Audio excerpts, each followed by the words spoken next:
जय हिंद छात्रों। आज हम एक बहुत महत्वपूर्ण टॉपिक के बारे में चर्चा करेंगे। यह महत्वपूर्ण टॉपिक ऐसा है कि इसके बिना हम संस्कृत व्याकरण में या संस्कृत अनुवाद में कुछ कर नहीं पाते हैं। इससे ही संस्कृत के अनुवाद और बड़े से बड़ा अपन संस्कृत में हम लेख भी लिखे, उसमें भी इसकी बहुत आवश्यकता पड़ती है। इससे हमें शुद्धि का ज्ञान होता है, ये वाक्य शुद्ध है या अशुद्ध है, और कोई सी भी विभक्ति में हमें बड़े से बड़ा वाक्य अगर बनाना होता है तो इस टॉपिक की इस महत्वपूर्ण टॉपिक की हमें बड़ी आवश्यकता पड़ती है। आइए आज इस महत्वपूर्ण टॉपिक के बारे में चर्चा करते हैं, इसे जानते हैं ये क्या होता है, कैसे इसका प्रयोग होता है और संस्कृत व्याकरण में इसका कितना बड़ा योगदान है। आइए, इस महत्वपूर्ण टॉपिक का नाम है कारकम। ध्यान दीजिए, कारकम। सबसे पहले हम देखते हैं कि कारक पद की निष्पत्ति कैसे होती है, कारक कैसे बना। विद्यार्थियों, क्री धातु अर्थात करना और नवूल प्रत्यय, क्री धातु में नवूल प्रत्यय जोड़ने पर कारक शब्द बना। इस नवूल प्रत्यय में वो अवशेष रहता है, न अड़ जाता है और ल का भी लोप हो जाता है, फिर क्री प्लस वो बच जाता है और एक सूत्र आता है योर नाकौ। योर नाकौ वो सूत्र कहता है कि वो के स्थान पर अकादेश करता है, वो तो ये वो हट जाता है, वो के स्थान पर हो जाता है अकादेश। अब हमारे पास बचता है क्री धन अक, क्री धन अक और सुविभक्ति आकर के इसका विसर्ग हो जाता है इधर, और क्री में वृद्धि होती है तो क्री का बन जाता है कार, और रे में अक मिल जाता है तो बन जाता है कारक है, और नपुंसक में बनेगा कारकम। कारकम अर्थात करने वाला, करने वाला। कारक की परिभाषा देखते हैं, आइए देखिए। क्रियान्वयी कारकम, क्रियान्वयी अर्थात क्रिया को संपादित करने वाला ही कारक कहलाता है। अर्थात क्रिया के साथ में जिसका सीधा सीधा संबंध होता है उसे कारक कहते हैं। सीधा सीधा संबंध कैसे होता है, जैसे राम जयपुर जाता है तो राम जयपुर जाता है, यहां पर क्रिया क्या है, जाता है, तो जाता है का सीधा सीधा संबंध किसका है। हम प्रश्न पूछेंगे कौन जाता है, कि राम जाता है, तो राम क्या हो गया, कारक हो गया। क्यों हो गया, क्योंकि क्रिया से राम का सीधा सीधा संबंध है। अब कोई संबंध नहीं होने वाला मैं पद बताता हूं। राम का पुत्र लव वन को जाता है, राम का पुत्र लव वन को जाता है, तो वन को जाने वाला कौन है, राम या फिर लव, लव। तो यहां पर क्रिया का सीधा सीधा संबंध किससे हुआ, लव से। राम से कोई संबंध नहीं है, केवल वो तो संबंध बता रहा है कि जो लव जा रहा है वो सामान्य लव नहीं है, किसी सामान्य व्यक्ति का पुत्र नहीं है, वो राजा का पुत्र है, तो वहां पर संबंध है, संबंध को कारक नहीं माना गया है। कारक उसे कहेंगे जिसका एक सीधा सीधा किससे संबंध होगा, क्रिया से संबंध होगा। और विस्तृत तरीके से इसको समझते हैं। मैंने यहाँ श्यामपट्ट पर कुछ पद लिख रखे हैं, आप ध्यान से इनको पढ़िए। यहां मैंने एक बीच में बॉक्स बना रखा है, इस बॉक्स में लिख रखा है ददाती। ये ददाती क्रिया है, ये ददाती क्या है, ये क्रिया है। अब ध्यान से देखिए आप, यहां पर लिखा हुआ है राजा, गाम, हस्तेन, विप्राय, गोष्ठात, गंगा तीरे, ददाती। इस क्रिया का किस किसके साथ संबंध है ये हमें थोड़ा सा समझना है। ये पूरा एक ही वाक्य है। आइए देखिए, राजा, गाम, हस्तेन, विप्राय, गोष्ठात, गंगा तीरे। मैं यहां पर इस वाक्य को लिखता हूं ताकि आपको सही तरीके से समझ में आ जाएगा। अयोध्याया राजा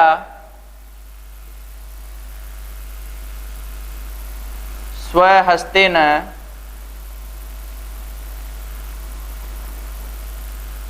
गंगा तीरे विप्राय गोष्ठात गाम ददाती।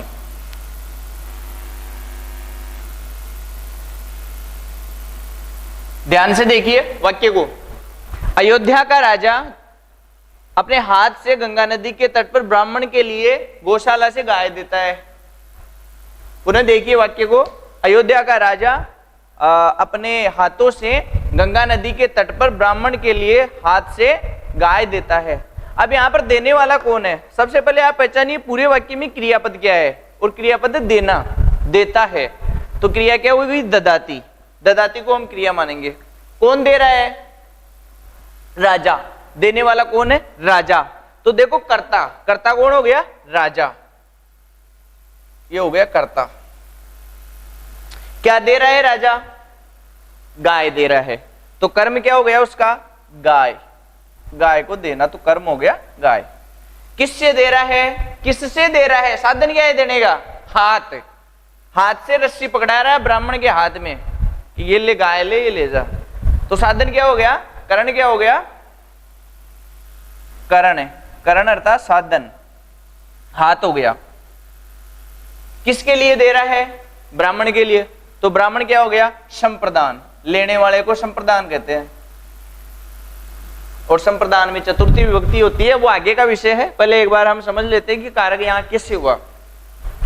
तो लेने वाला कौन है? ब्राह्मण है। ब्राह्मण को क्या कहते हैं? विप्र। तो विप्राय कहां से दे रहा है? कहां से लेकर के आया? गोष्ठात, गौशाला से। तो जहां से अलग होता है उसको कहते हैं अपादान, और अपादान में पंचमी विभक्ति होती है। तो कहां से लेकर के आए ये गाय को? गोष्ठात। तो इसको कह दिया हमने अपादान। गंगा तीरे, कौन सी जगह ले जाकर के देता है? गंगा नदी के तट पर। तो ये हो गया अधिकरण। किसी स्थान पर ले जाकर के देना, स्थान विशेष पर ले जाकर के देना, उसे कहते हैं अधिकरण। अब देखिए क्रिया यहां पर एक ही है। क्रिया का जिसके साथ में सीधा सीधा संबंध होगा ना, वो तो कहलाएगा कारक है, और जिसके साथ संबंध नहीं है वो कारक नहीं माना जाएगा। अब आइए कैसे पहचानेंगे? प्रश्न करेंगे हम। ददाती यानी देता है। कौन देता है? राजा देता है। उत्तर आ रहा है, सीधा सीधा संबंध है राजा से। क्या दे रहा है? गाय दे रहा है। गाम, सीधा सीधा संबंध है। किससे दे रहा है? हाथ से दे रहा है। किसके लिए दे रहा है? विप्र के लिए दे रहा है। कहां से दे रहा है? गोष्ठात से दे रहा है, गौशाला से दे रहा है। और कहां पर दे रहा है? गंगा नदी के तट पर दे रहा है। कौन दे रहा है? राजा दे रहा है। अब एक पद यहां पर लिखा हुआ है अयोध्या, इसका देखो ददाती से कोई संबंध नहीं है। अगर हम इसको जोड़े तो उत्तर आएगा अयोध्या का राजा अपने हाथ से ब्राह्मण के लिए गौशाला से गाय देता है। तो देने वाला राजा है, तो फिर ये अयोध्या क्या है? अयोध्या का तात्पर्य है इस राजा का संबंध है अयोध्या से। ददाती का कोई संबंध नहीं है अयोध्या से। ददाती का कोई भी संबंध नहीं है अयोध्या से। अयोध्या का संबंध किससे है? राजा से। किसी व्यक्ति ने पूछा, अरे कौन से राजा ने दिया गाय? जो दी उस विप्र को कौन से राजा ने दी? पाटलिपुत्र के नरेश ने दी, उज्जैन के नरेश ने दी। किसने दी? तब वहां किसी सैनिक ने बताया कि नहीं, अयोध्या या राजा, अयोध्या के राजा ने दी है। तो ये अयोध्या का राजा, ये राजा का संबंध है अयोध्या से। राजा को बताया जा रहा है कि वो अयोध्या का राजा है। ददाती क्रिया के साथ में अयोध्या का कोई संबंध नहीं है, इसलिए संबंध को कभी भी कारक नहीं माना जाता। इस प्रकार से कारक 6 प्रकार के हो गए। पहला कारक कौन सा हुआ? कर्ता कारक। दूसरा हो गया कर्म कारक। तीसरा हो गया करण कारक। चौथा हो गया संप्रदान कारक। पांचवा हो गया अपादान कारक। और छठा हो गया अधिकरण कारक। और संबंध, संबंध में होती है षष्ठी विभक्ति। षष्ठी विभक्ति होती है, लेकिन संबंध को क्या नहीं माना गया है? कारक नहीं माना गया है। तो कर्ता कर्म करण से संप्रदानम तथैव च अपादानम अधिकरणम इत्याहु कारकाणि षट। एक श्लोक के माध्यम से हम इसको लिखते हैं और देखते हैं कारक 6 प्रकार के होते हैं और उनकी क्या क्या विशेषताएं होती है।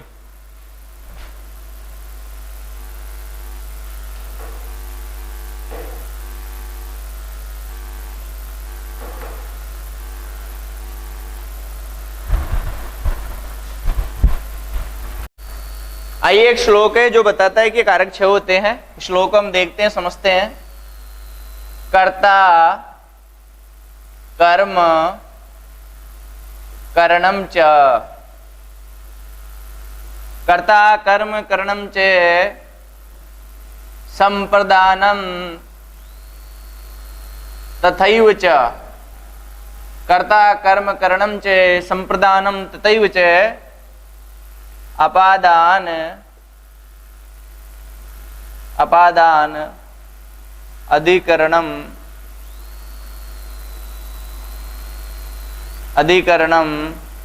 इत्याहु, ये मिल जाता है तो मित्याहु बन जाता है, इत्याहु कारकाणि षट, कारकाणि षट। तो देखिए यहां पर लिखा हुआ है कारकाणि अर्थात कारक के षट यानी 6, ये कारक नपुंसक का पद है इसलिए यहां पर आया कारकाणि बहुवचन में आया। तो कारकाणि यानी कारक कितने हो गए? 6 हो गए। कौन कौन से हो गए? तो इसमें कहा गया है कर्ता कर्म करणम च, अर्थात पहला कारक हो गया कर्ता कारक, कर्ता कारक, कर्म अर्थात कर्म कारक, कर्ता कारक कर्म कारक, कर्ता कर्म करणम च, और तीसरा हो गया करण कारक, करण कारक, संप्रदानम तथैव च, चौथा हो गया संप्रदान कारक, संप्रदान कारक, कर्ता कर्म करणम च संप्रदानम तथैव च, अपादान अधिकरणम इत्याहु, पांचवा कारक हो गया अपादान कारक,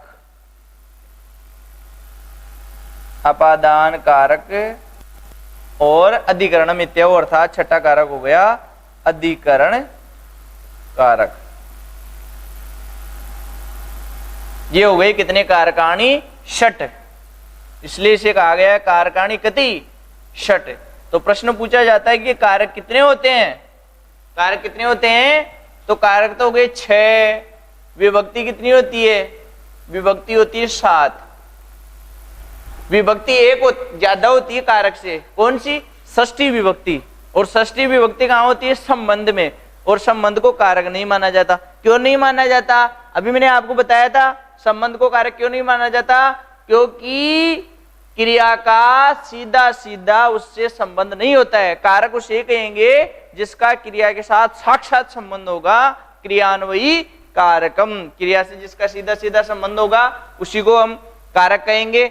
और संबंध में कोई सीधा सीधा संबंध होता नहीं है इसलिए उसको कारक नहीं मानते। तो इस प्रकार से 6 कारक हो गए। अब हम चलते हैं, ये 6 कारक पढ़ना है हमें। अब देखो विभक्तियां भी 2 प्रकार की होती है, एक तो होती है उपपद विभक्ति और एक होती है सीधी सीधी विभक्ति। सीधी सीधी अर्थात इस कारक के साथ में लगेगी उसको कहेंगे हम कारक विभक्ति। कारक के नियमों के अनुसार जो विभक्ति लगेगी उसे हम कहेंगे कारक विभक्ति। और एक होती है उपपद विभक्ति, उपपद विभक्ति अर्थात नियमों के अनुसार लगेगी, वो तो होगी कारक विभक्ति। कारक विभक्ति का उदाहरण में मैं आपको बताता हूं। जैसे मान लीजिए द्वितीय विभक्ति का हम उदाहरण देखते हैं, राम वनम गच्छति, राम वन को जाता है। तो यहां पर कारक विभक्ति है क्योंकि उसका इप्सितम क्या है, उसको कहां पे जाना है? वन। तो यहां पर क्या हो गई? कारक विभक्ति हो गई। एक क्या होता है देखो, उपपद विभक्ति में क्या आता है कि सीधा सीधा कोई पद आता है और वो कहता है कि ये पद अगर आ जाए तो आपको ये विभक्ति लगानी है सीधी सीधी। जैसे मान लो नमय आ गया, तो नमय के योग में चतुर्थी विभक्ति होती है, नमय के योग में चतुर्थी विभक्ति होती है।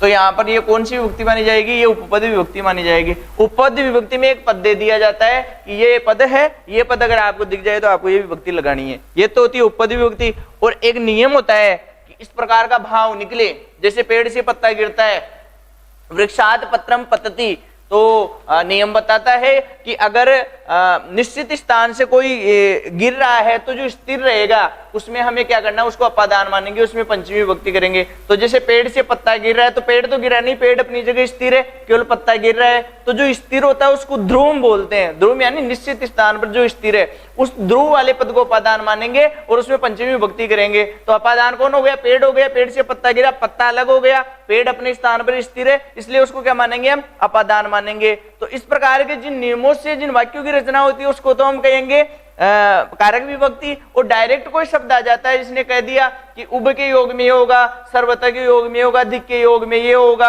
या फिर प्रति के योग में ये होगा, या फिर नमय के स्वस्ति स्वाहा, बहुत सारे सूत्र आएंगे। उनमें कुछ उदाहरण कुछ सूत्र ऐसे आएंगे जो डायरेक्ट उपपद विभक्ति के करेंगे, कुछ ऐसे कहेंगे जो नियमों के अनुसार चलेंगे। तो इस प्रकार से दो विभक्तियां हो गई। उपपद विभक्ति होती है जिसमें सीधा सीधा कोई पद दे दिया जाता है, जिसे नमय के योग में चतुर्थी विभक्ति होती है। अगर हम उदाहरण देंगे, श्री गणेशाय नमः, श्री गणेशाय नमः, तो अब देखिए यहाँ पर कोई नियम नहीं है, यहाँ पर सीधा सीधा बस सूत्र ने यह कहा था कि नमः जहां भी दिख जाए वहां आपको उसके साथ में चतुर्थी विभक्ति लगानी है। तो नमः मिल गया, हमने लगा दिया गणेश के चतुर्थी विभक्ति, तो क्या बना, श्री गणेशाय नमः।